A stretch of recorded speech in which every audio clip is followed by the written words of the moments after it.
Hi, I'm Mathias from TC Electronic, introducing the Plethora X1 TonePrint loader. This handy little device allows you to store up to 14 different effects at any given time, selecting from the TonePrint effects available in Plethora X3 and Plethora X5. First of all, we have these 7 different effect slots. And you can see by turning this, I can select between a range of different effects. These are just the preloaded effects on the pedal. You can change them out at any time using the Toneprint app, which we'll get into later. But if we, for example, see on the first slot, we have a Hall of Fame 2 reverb. On the second one, we have a Flashback 2 delay. On the third one, we have the Pipeline tap tremolo, and so on and so on. And using these different effects, you can change the Toneprint. So each of the effects comes with a bunch of different built-in Toneprints as well. So for the reverb, for example, we have Cathedral, we have Hall, we have Plate, Room, Shimmer, and then there's additionally a user Toneprint that you can load into the Toneprint. But at all times you have these built-in presets with you. And the way you change the preset is simply just by using the toggle switch here. So moving around with it through the menu, and then either you let it time out and it will select the Toneprint you're on, or you can manually press the foot switch to select it. You can also change the foot switch functionality on the pedal itself. You do this by holding the foot switch and then using the toggle switch to enter the menu as before. You then scroll through the menu and select just as with the Toneprints. And for the reverb, we have the following options. So we have Mash, Latching, Momentary Mash, or AB mode. So first of all, we have Latching foot switch mode, which is basically what we know from most pedals. So this is, you press the foot switch to turn the effect off, and then you press it again to turn it on. Good old. Then we have Momentary foot switch mode, which is you press the foot switch down to enable the effect, and then when you release, you turn it off again.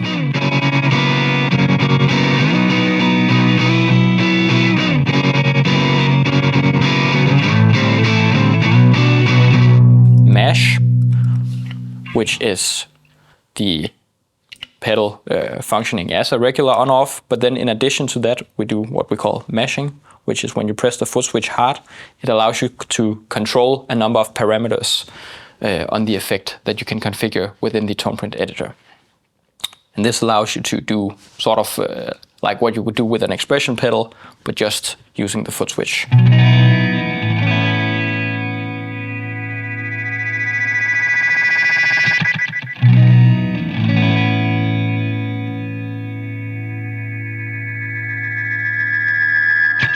Then we have Momentary Mash, which combines the momentary mode from before with Mash as well.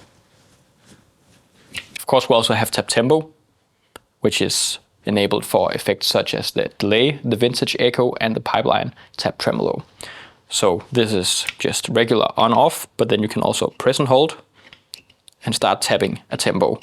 And the delay or the LFO speed for the pipeline tremolo will match the tap tempo. And the blue LED here will also indicate the tap tempo.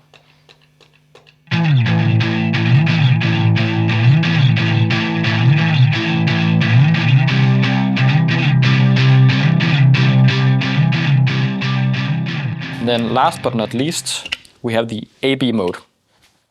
And this is where the 14 different effects come into play. So you see we only have the 7 different effect slots here, but using the AB mode, you can change between an A slot and a B slot. So sort of like a parallel slot. So we can see here we go from a reverb, a plate reverb, to a doubler. And we do this by using press and hold. And then apart from that, it is just latching on off as well. The Toneprint app is available for Mac, Windows, iOS, and Android. Today I'm using the iOS version on an iPad. So you connect to the pedal. You can either do it via USB-C or via Bluetooth. So you can go to Settings, then press Connect to a Bluetooth enabled pedal. Then you press the little button here on the back of the pedal, and it'll show up in the menu, and you just press it to connect. once you've connected, we can see that there's a library here of existing tone prints. So we press the Plethora X1, then it shows all the different effects available for the Plethora X1. Then we can see, for example, let's see, flashback 2 delay. We can see a whole roster of different artists who have all contributed with tone prints.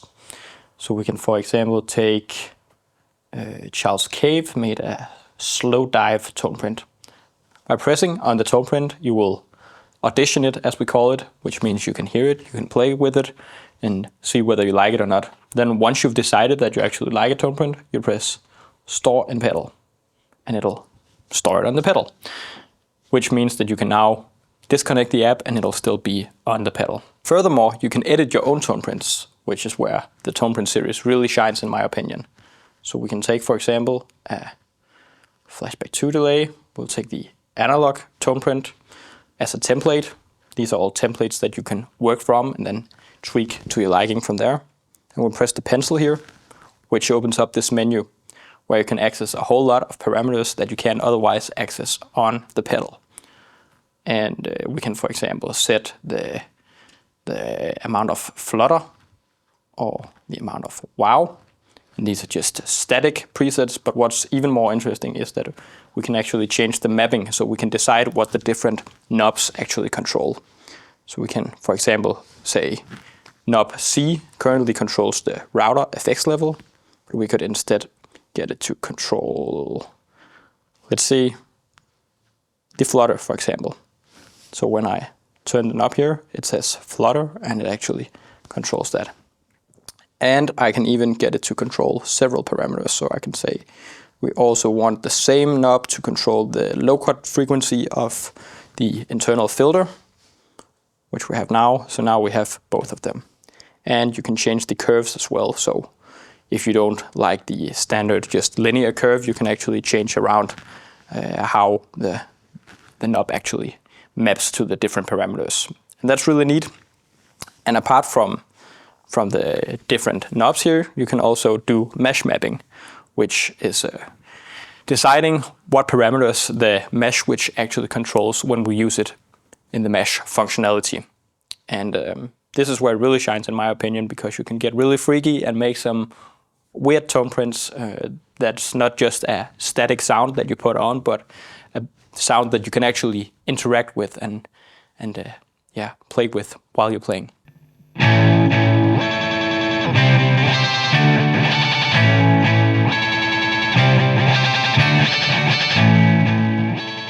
This edit menu is also where you access the product settings, so Productwide settings.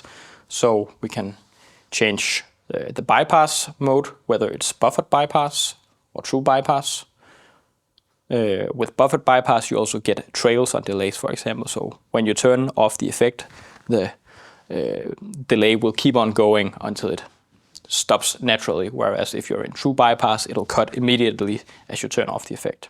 Then you have Killdry on or off. You can use this if you're using the Plethora X1 in an effects loop, where you might not want to have the dry sound, but only the wet sound. And then the last one here is parameter pickup, which is a new feature we created, where we can see that as I'm turning knob B here, it actually doesn't change the parameters until I hit where the parameters were previously set, which it does now. It sort of grabs the parameter and then it starts tweaking. I can then put this all the way to the max, and then I can go to another preset where I may want to take the same knob and put it all the way down. And then when I go back to slot 2, we can see that the B parameter here will just remain where it is until I actively go up and pick up the parameter, and then I can start tweaking.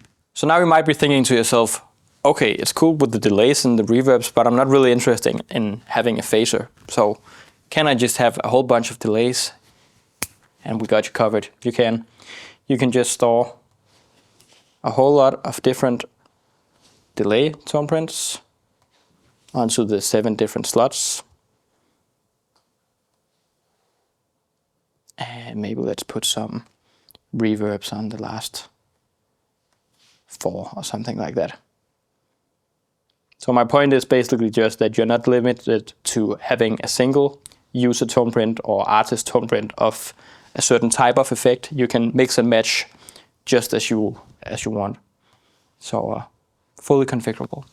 So that was an introduction to the Plethora X1 TonePrint loader and its functionalities. I hope we covered everything. If there's still any questions, please leave them in the comments.